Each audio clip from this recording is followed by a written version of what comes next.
పాఠశాల పిల్లలు కూడా ప్రభుత్వ పాఠశాలలో చేర్చాలి. 5వ తరగతి పిల్లల్ని 6వ తరగతిలో చేర్చడం 100% జరగాలి.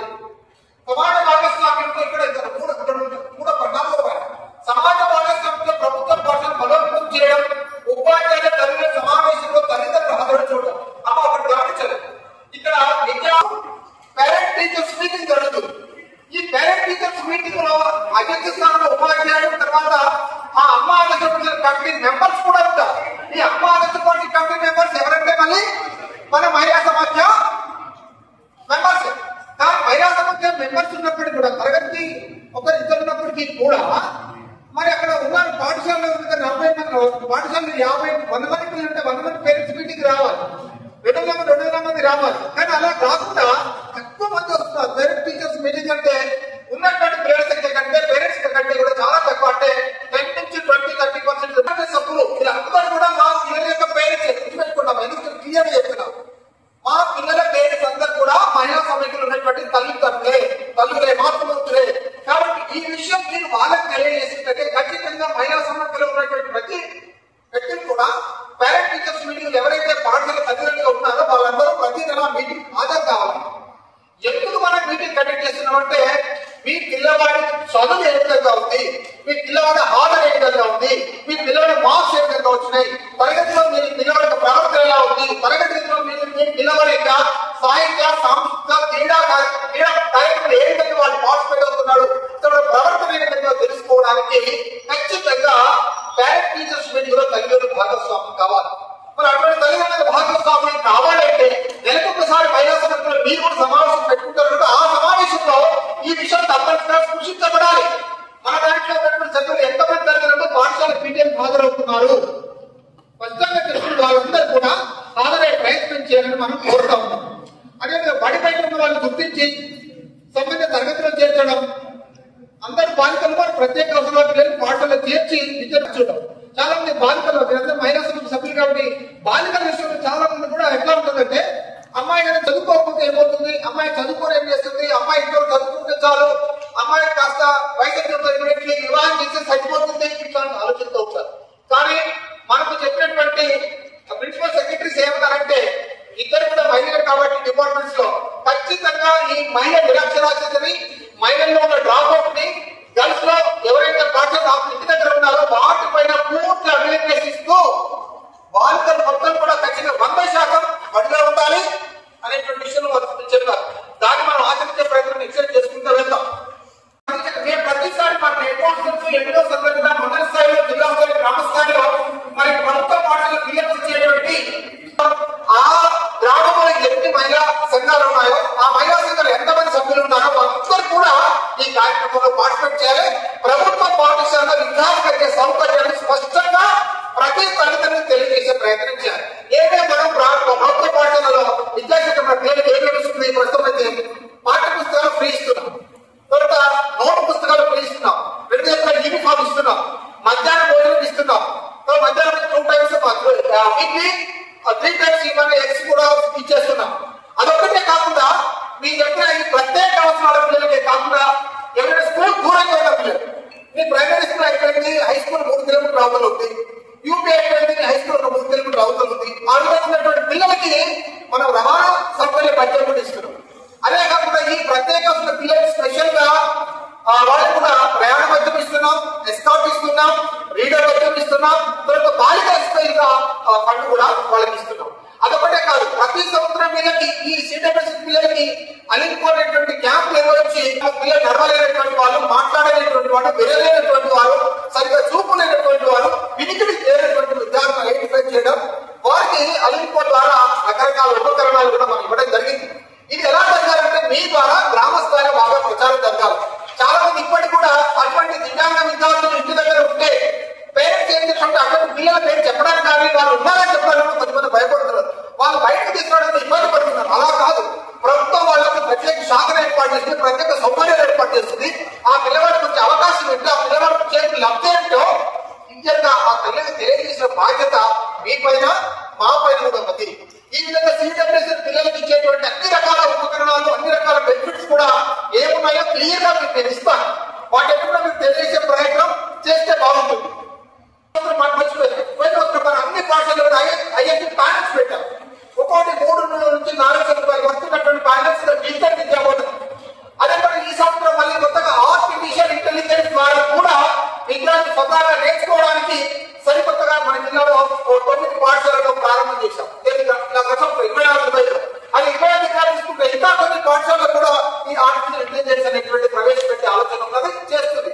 కాబట్టి ఇట్లాంటి విషయాలన్నీ కూడా మీరు చెప్పినంత సులభంగా మిగతా మా ఉపాధ్యాయులు చెప్పినప్పటికీ కూడా మీరు మాకంటే వాళ్ళకి దగ్గరగా ఉంటారు కాబట్టి ప్రభుత్వ పాఠశాల విద్యార్థికి లబ్ధి చేస్తున్న ప్రతి అంశాన్ని క్లియర్ గా మీరు వాళ్ళకి తెలియజేస్తే ఈసారి ఖచ్చితంగా నమోదు పెరుగుతుంది.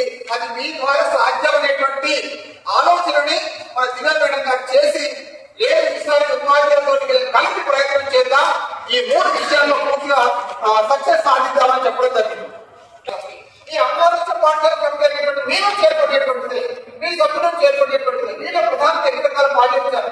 వాటి నిర్వహణ బాధ్యత వాడితే బయట చేరిన పిల్లలందరినీ కూడా ఆ తరగతి పూర్తి కొనసాగేలా మరి బయటకు చేరినట్టు చేయాలి. ఒక పిల్లవాడు 6లో చేరి 7 మధ్యలో ఆపేస్తారు. అట్లా ఆపడం బాధ్యత మన పైన ఉంది. తర్వాత ఆ బడిలో ఎన్ని తరగతులు పూర్తిలోనే అన్ని తరగతులు పూర్తి చేసే బాధ్యత కూడా మన పైన ఉంది. తర్వాత పాఠశాల సక్రమంగా హాజరయ్యేది ఒకటి గుర్తుపెట్టుకోండి.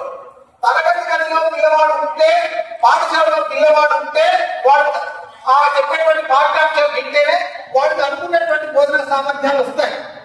వాడికి పాఠశాల నమోదైనంత మాత్రాన వాడికి అన్ని రకాల సామర్థ్యాలు రావు.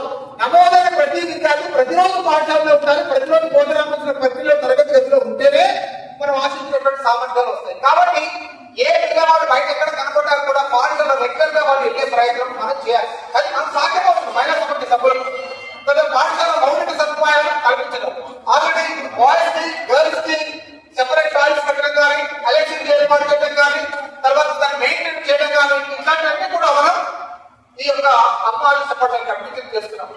తర్వాత మధ్యాహ్నం భోజనం పైన మార్కెట్ పర్యవేక్షణ చేయడం మనం కూడా ఆ కమిటీ చెప్తున్నాం. మీరు ప్రాపర్ గా చూడండి, మీరు చెప్పినటువంటి కమిటీ వాళ్ళని వడ్డించుకునే ప్రయత్నం చేయండి. ప్రతిరోజు ఆ భోజనాన్ని పరిశీలించండి, ఇంకా నాణ్యంగా ఉండాలని కూడా అడగండి అని మనం క్లియర్ గా చెప్తాం. అమ్మాయిల కమిటీ ఆ కమిటీలో మీరే ఉన్నారు కాబట్టి స్పష్టంగా తెలియడం చేస్తున్నాం. ఓకే, అదేవిధంగా ఈ తల్లిదండ్రుల సమావేశానికి అంటే మీకు తెలిసి ఈ అమ్మాయిల పాఠశాల కమిటీ ఏపీసీలో అందరి సభ్యులు కూడా ఖచ్చితంగా 100% హాజరు కావాల్సిందే. ఓకే, కొంత ఫస్ట్ మీడియా వచ్చామో మీకు వాట్సాప్ వచ్చి ఉంటుంది. ఇది ఈ సంవత్సరం మనం పుట్టించాల్సినటువంటి యూనిఫామ్. దాంట్లో వాయిస్ లో 2 రకాల యూనిఫామ్స్ ఉన్నాయి. 1 to 5th వరకు అనుకున్న షర్ట్ అండ్ నెక్కర్, 6 to 10th వరకు మొత్తం షర్ట్ అండ్ ప్యాంట్ ఈ విధంగా వస్తుంది. ఇక్కడ ఆల్రెడీ మనకి ఇప్పటి వరకు షర్టింగ్ అండ్ ప్యాంటింగ్ వచ్చింది. 6, 7 తరగతి పిల్లల ప్యాంటింగ్ క్లాస్ రాలేదు, వాళ్ళకి నెక్కర్ సరిపోయిన క్లాస్ వచ్చింది. కాబట్టి స్టేట్ ఏ ప్లానింగ్ తీసుకున్నామంటే ప్రజెంట్ ఆ పాఠశాల 6వ తరగతి పిల్లలు లేరు కాబట్టి మొత్తం ప్యాంట్ 7వ తరగతి పుట్టండి.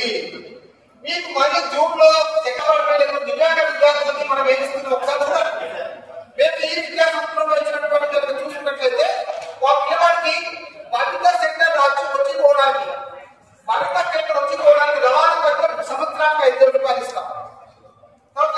ఆ పిల్లవాడిని భద్రతా కేంద్రం తీసుకురావడానికి దీనికి ఇంటికి తీసుకురావడానికి ఏమైనా తోడొచ్చిన అతను వ్యక్తి కూడా సంవత్సరానికి 5,000 రూపాయలు ఇస్తాం. తర్వాత స్టైపెండ్ బాలికలందరూ కూడా 2,000 రూపాయలు సంవత్సరానికి. లీడర్ ఎవరైనా పక్క వ్యక్తులు కొంచెం తగ్గించుకోవడానికి వాళ్ళు కూడా సంవత్సరానికి 6,000 రూపాయలు ఆలోచిస్తాం. సహాయ పరికరాల ఉపకరణాలను అందుకోవాల్సినటువంటి నడకకు కానీ, ట్రైసైకిల్ కానీ, వీలర్స్ కానీ, లేకపోతే వాలిపర్స్ కానీ, లేకపోతే వీటి పెద్దలు కానీ ఇట్లాంటివి కూడా మనకి కూడా నుంచి మనం భౌతిక కేంద్రాన్ని నిర్వహిస్తున్నామంటే పిల్లలకు తల్లిదండ్రులకు అవగాహన కల్పించడం. మనకు ఐడెంటిఫై చేసిన పిల్లలు చాలా మంది ఉంటారమ్మా, మనవాళ్ళు లేని వాళ్ళు మాట్లాడుతుంటారు. కానీ ఆ పేరెంట్స్ యొక్క ఆ పిల్లవాడిని బయటకు తీసుకోవడానికి సిగ్గుపడతారు, వీడియో పడతారు. నా పిల్లవాడికి వైద్యులు ఉన్నాయి అందరికి తెలవాల్సిన అవసరం లేదు, ఇబ్బంది పెట్టేస్తాం. అలా కాకుండా ఆ పిల్లవాడిని భౌతిక కేంద్రాన్ని తీసుకొస్తే వాడికి ఫిజియోథెరపీ చేయించడమా, మినిమం ఏదైనా కనీసంగా మాట్లాడడం, కనీసంగా సంఘం చేయడం, కనీసంగా వ్యక్తిగత పరిశుభ్రత, వాడు సరిగ్గా చెడు పెట్టుకోవడం, సరిగ్గా నింద చేసుకోవడం, సరిగ్గా నడవడం, సరిగ్గా కొన్ని హ్యాబిట్స్, గుడ్ హ్యాబిట్స్ నేర్చుకునే ప్రయత్నం అక్కడ బయట చేస్తాం. తర్వాత వాడు బయట పిల్లలతో ఆడుకోవడం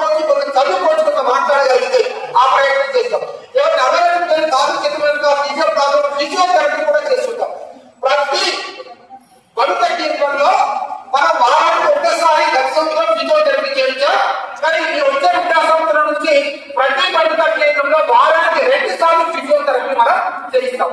ఏ చిన్న వైద్యులు కూడా ఫిజియోథెరపీ ద్వారా కొద్దిగా బెటర్ అవుతాం. మేము అప్పటిస్తున్న విషయాల్లో ప్రాపర్ గా లేనటువంటి నడవలేని పిల్లలు చాలా మంది కూడా ఆ ఫిజియోథెరపీ ద్వారా నడక నేర్చుకునే ప్రయత్నం చేశారు. కాబట్టి తల్లిదండ్రుల పేరెంట్ నుంచి ఆ పిల్లల్ని భవిత కేంద్రం వచ్చేట్టుగా చేసిన బాధ్యత ఉంది. భవిత కేంద్రం చేసిన ప్రతి పిల్లవాడిని కూడా ఎవరైతే చదవడానికి అనుకూలంగా ఉన్నారో, చదివే సామర్థ్యం ఉందో అటువంటి వాళ్ళని కూడా సమీపంలో ఉన్న పాఠశాలలో చేర్చాలి. భవిత కేంద్రం ఏదో ఉన్నదో ఆ కేంద్రంలో ఉన్న పాఠశాల, ఆ పాఠశాల పిల్లవాళ్ళు కూడా నమోదు చేస్తే ఇతరులు చెప్పినటువంటి అలవాట్లన్నీ కూడా వాళ్ళకి వస్తాయి. ఓకే, ఈ భవిత కేంద్రంలో ఎటువంటి పిల్లలు ఉంటారు ఒకసారి చూడమ్మా. 18 సంవత్సరాల వయసులో ప్రత్యేక అవకాశం పిల్లలని పాఠశాల ముఖ్యంగా తెలంగాణలో ఆరోగ్యమ్మా మన దగ్గర 18 భవిత కేంద్రాలు. తీవ్ర వైకల్యం పిల్లలు ఇంటి హోంవర్క్ ఇస్తాం. ఈ 18 భవిత కేంద్రాల్లో మనకు 18 మంది అయ్యారు ఉంటారు. ఒక్కొక్క భవితకే ఒక అయ్యారు ఉంటారు. ఈ అయ్యారుకి ఇంటి వద్ద హోమ్ బేస్ ప్రతి వారంలో ఒక రోజు తనకు కేటాయించినటువంటి బాలబాలికలతో ఎడ్యుకేషన్ ఇవ్వడానికి ఇంటి వద్దకు వెళ్ళిస్తారు.